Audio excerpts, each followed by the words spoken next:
Marwadi university మంచి భవిష్యత్తు కోసం తెలుగు విద్యార్థులు ఇష్టపడే యూనివర్సిటీ. కాల్ 9059052378 9059052379. నమస్కారం, వెల్కమ్ టు ఐ డ్రీమ్. ధర్మ మార్గం విత్ విజిత కార్యక్రమానికి స్వాగతం. ప్రస్తుతం మనతో పాటు ఉన్నారు. వారు వయసులో చిన్నవారైనా సరే జ్ఞానంలో ఎంతో పెద్దవారనే చెప్పాలి.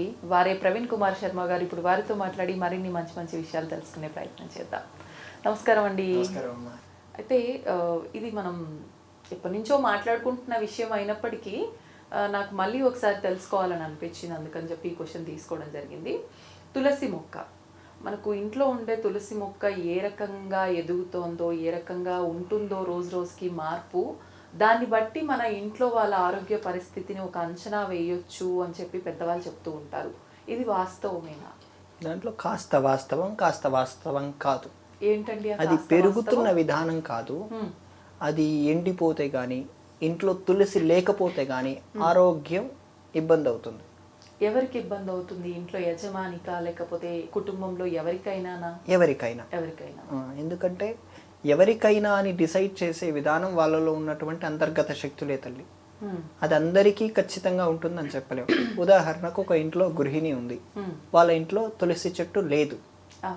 ఆవిడ రోజు లలితా సహస్రనామాలు చదువుతుంది, రోజు దీపారాధన చేస్తుంది, భక్తితో ఉంటుంది, ఆవిడకి రాకపోవచ్చు. వాళ్ళ ఆయన ఉన్నారు, దండం పెట్టుకుంటారు, వెళ్ళిపోతారు, ఆయనకు రావచ్చు. వాళ్ళ పిల్లలు ఉన్నారు, అసలు దండమే పెట్టుకోరు, దేవుడు అంటే క్లారిటీ లేదు, వాళ్ళకి ఇంకా రావచ్చు. ఇదనేది మనలో ఉన్న శక్తిని డిసైడ్ చేస్తుంది. మన పుణ్యము పాప స్థాయిని బట్టి అది డిసైడ్ చేస్తుంది తల్లి. కానీ గుర్తు పెట్టుకోవాల్సిన అంశం ఏంటంటే ప్రతి ఇంట్లో తులసి చెట్టు ఉండాలి. పూర్వం ఒక మాట ఉండేది, తులసి చెట్టు లేని ఇల్లు శ్మశానంతో సమానం అని. ఆ తులసి చెట్టు ఉండటం వల్ల చాలా రకాల ఆరోగ్యపరమైన లాభాలు ఉన్నాయి, ఆధ్యాత్మిక పరమైన లాభాలు ఖచ్చితంగా ఉన్నాయి. రోజు స్త్రీయే తులసి చెట్టుకు పూజ చేయాలని. అవును, మగవారు చేయకూడదు అని అంటారు. చేయకూడదని ఏం కాదు, చెయ్యొచ్చు. వీళ్ళు చేయక ఆడవాళ్ళ పైన తోసేశారు. వీళ్ళకి బతకం ఎక్కువ అయిపోయా. అంతే తల్లి. ఇంట్లో కూడా ఫస్ట్ పూజ చేయవలసింది మగవాడే. అది తప్పించేసి ఆడవాళ్ళ చేతిలో పెట్టేసి తను దండం పెట్టుకోవడం అనే కేటగిరీలోకి వచ్చేసి ఇంట్లో పూజ చేయడం అనే ఆడవాళ్ళ చేతిలో పెట్టేసి వెళ్ళిపోయారు. కానీ నిజానికి మొట్టమొదటగా ఇంట్లో పూజ చేయవలసిన వారు మగవారే.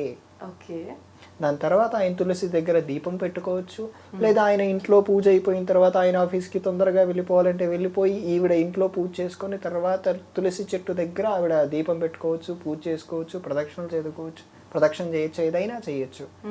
ఆ తులసి చెట్టు అనేది ఖచ్చితంగా అవసరం. ఇప్పుడు ఇంట్లో తులసి చెట్టు పెట్టే విధానం కూడా అంటే ఖచ్చితంగా పలానా దిక్కునే పెట్టాలి అని చెప్పి ఇంతకుముందు పెద్దవాళ్ళందరూ చెప్తూ ఉండేవారు. కానీ అప్పట్లో అన్నీ కూడా మనకు ఎలా అంటే ముందు పెరట్లో ఉండటము, లేదంటే గుమ్మానికి ఎదురుగా ఉండటము, అంతా ఓపెన్ స్పేస్ ఉండటము, తిరగటానికి అనువుగా ఉండటము, అదంతా బాగుండేది.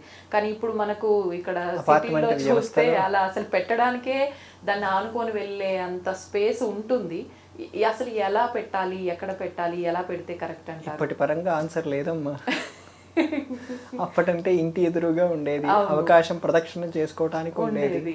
నేను ఇప్పుడు పరిస్థితిని గమనించింది ఏంటంటే దిక్కుల పరంగా కాకుండా ప్రదేశాన్ని పెట్టండి, ఎక్కడ అనువుగా ఉంటే అక్కడ మంచి ప్లేస్ లో దీపారాధన చేయటానికి, అగరబత్తులు పెట్టడానికి అంత అవకాశం ఉండే విధంగా పెట్టండి. కానీ ఎక్కువసేపు స్పెండ్ చేయండి అంటాను. ప్రదక్షిణ చేసేంత అవకాశం లేదు కదమ్మా. ఇప్పుడు పెద్ద స్థలం ఉన్నా సరే ప్రదక్షిణ చేసేంత అవకాశం ఉండకపోవచ్చు. అటువంటప్పుడు అక్కడే దీపారాధన చేసుకుని ఒక అష్టోత్తరం చదవమనండి, లేదా ఏమీ రాదంటే ఓం నమః శివాయ చెప్పుకోమనండి, ఏమీ రాదంటే శ్రీమాత్రే నమః అని చెప్పుకోండి, ఏమీ రాదంటే సైలెంట్గా తులసి చెట్టునే చూస్తూ ఒక 5 నిమిషాలు ఉండిపోండి, చాలు. అది ఆరాను పెంచుతుంది. ఆరాతో పాటు మనకు కొన్ని రకాలైన విషయాలు తెలుస్తాయి. దాంట్లో ఆ తులసి చెట్టులో ఆయుర్వేదకమైన మూలికలు ఉంటాయి తల్లి.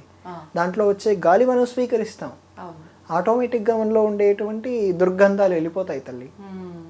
చాలా మంది మళ్ళీ తులసిలో కూడా కృష్ణ తులసి అని, లక్ష్మీ తులసి అని, రామ తులసి అని, కాండం నల్లగా ఉన్నదే పెట్టాలి అని చెప్పి, లేదు కాండం తెల్లగా ఉన్నది అంటే గ్రీన్ లో ఉన్నది పెట్టాలని చెప్పి ఇలా మాట్లాడుతుంటారు. ఇవన్నీ చూసుకోవాలంటారా? అవసరం లేదు. దీంట్లో తులసిలో చాలా రకాలు ఉన్నాయని అందరికీ తెలిసింది. ఆ రకాలు మీకు అవసరం లేదు. ఆ రకాలు ఎవరికైతే చేస్తూ ఉంటారో వాళ్ళకు అవసరం. మనం సామాన్యులు అవసరం లేదు. మనం కృష్ణ తులసి పెట్టుకోవచ్చు, రామ తులసి పెట్టుకోవచ్చు, లక్ష్మీ తులసి పెట్టుకోవచ్చు, ఇలా రకాలున్న ఏ తులసి అయినా పెట్టుకోవచ్చు తల్లి. ఓకే. కొన్ని తులసులు పువ్వుల్లో కూడా కడుతూ ఉంటారు, అవును. అవి కూడా పెట్టుకోవచ్చు. ఇప్పుడు మామూలుగా మీరు అన్నట్టుగా ఆయుర్వేద మూలికలు ఎన్నో రకాల కూడి ఉన్న ఒక చెట్టు ఏదైనా ఉంది అని అంటే అది తులసి చెట్టు. మామూలుగా ఇంట్లో దగ్గొచ్చినా లేదంటే ఏదైనా కషాయం లాంటివి చేసుకోవాలన్నా కూడా తులసి ఆకులతో చేసుకునే వాళ్ళు చాలా మంది ఉన్నారు. కానీ పూజించే చెట్టువి తీయకూడదు అని చెప్పి కూడా అంటారు. ఇది వాస్తవమే అంటారా? రోజులు ఉన్నాయి తల్లి, ఆ రోజుల్లో పర్టికులర్ గా తీయకూడదు. మనకందరికీ తెలిసిన మంగళవారం, శుక్రవారం, అమావాస్య, పౌర్ణమి, ఏకాదశి వంటి రోజుల్లో కాకుండా మిగతా రోజుల్లో తీసుకోవచ్చు. ప్రతిరోజు సూర్యాస్తమయం తర్వాత తీయకూడదు. సూర్యాస్తమయం తర్వాత తీయకూడదు. ఓకే. సూర్యాస్తమయం కంటే ముందు తీసుకోవచ్చు. ఇది సాధారణ నియమాలు. ప్రతి వృక్షానికి, దేవతా వృక్షాలన్నిటికీ ఈ నియమాలే వర్తిస్తాయి. ఓకే. ఇప్పుడు ఫర్ ఎగ్జాంపుల్ మనం ఇందాక అనుకున్నాము తులసి చెట్టు ఎండిపోయిందే అనుకోండి, ఖచ్చితంగా ఇంట్లో వాళ్ళకి ఏదో ఒక ఆరోగ్య సమస్య, ఏదో ఇబ్బంది రాబోతుంది అని చెప్పి సంకేతం. అటువంటప్పుడు దానికి పరిహారం ఏదైనా? కొత్త తులసి చెట్టు పెట్టుకోవటం అంతే సరిపోతుంది. మళ్ళీ పెట్టడానికి కూడా తిథి, వారం ఇలాంటివి చూసుకోవాలంటారా? అదే తృతీయ, పంచమి, సప్తమి, షష్ఠి అన్ని మంచి దినాలేనమ్మా. ఓకే. ఇప్పుడు తులసి చెట్టుకి పైన మనకు గింజలు కూడా వస్తూ ఉంటాయి. కొంతమంది అవి కట్ చేసి మళ్ళీ కుండీలోనే వేస్తూ ఉంటారు, కొంతమంది అసలు అలా వదిలేస్తూ ఉంటారు. నిజంగా కట్ చేయటం కరెక్టే అంటారా? ఆ కట్ చేసేది కూడా కొంతమంది అంటే నేను విన్నాను యాక్చువల్గా బుధవారం మాత్రమే కట్ చేయాలి అని చెప్పి, ఇలాంటివన్నీ చూసుకోవాలంటారా? అంతేనమ్మా, కట్ చేసే విధానం కూడా తెలుసుకోవాలి. తెలుసుకొని గింజలుగా వేస్తే సాధారణంగా మనం కట్ చేయడం కూడా అవసరం లేదు, అవే పెరిగి గింజలు అందులోనే పడిపోతాయి. తర్వాత అదే చెట్టు పెరిగి పెద్ద అవుతుంది. ఒకవేళ కట్ చేయాలంటే బుధవారమే నియమం ఏం లేదు, ఏ రోజైనా కట్ చేయొచ్చు. కానీ సూర్యాస్తమయం కాకుండా అందులో అష్టమి, నవములు, పౌర్ణమి, అమావాస్య, మంగళవారం, శుక్రవారం కాకుండా, అందుకే వాళ్ళు బుధవారం అన్నారు.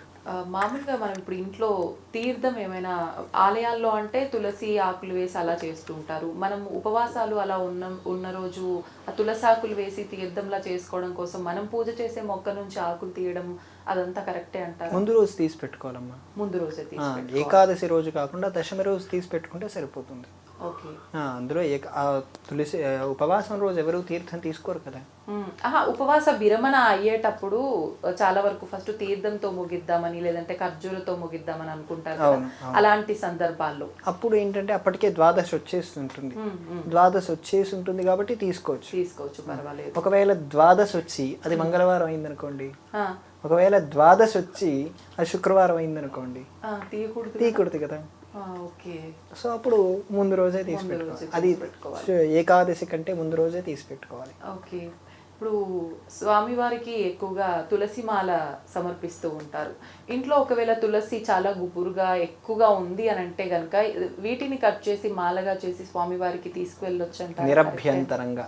నిరభ్యంతరంగా చాలా ఎక్కువగా చేయొచ్చు, చాలా బాగుంటుంది కూడా అమ్మ. ఇది మనమే మన చేతులతో కట్టి వేయటం అనే ఆ అనుభూతి వర్ణించలేని తల్లి. మీ ఇంట్లో కూడా ఉన్నా సరే మనం పెట్టి చేసుకోవటం కూడా చాలా బాగుంటుంది. ఎక్కువగా తులసి వచ్చేసిన ఇప్పుడు రామ తులసి బాగా ఎక్కువగా వస్తుంటుంది. ఆ ఎక్కువ తులసిని తీసుకెళ్లి మనమే అర్చన చేసుకోవాలన్నా, లక్ష్మీదేవి విష్ణుమూర్తికి అర్చన చేసుకోవాలన్నా మనం చేసుకోవచ్చు.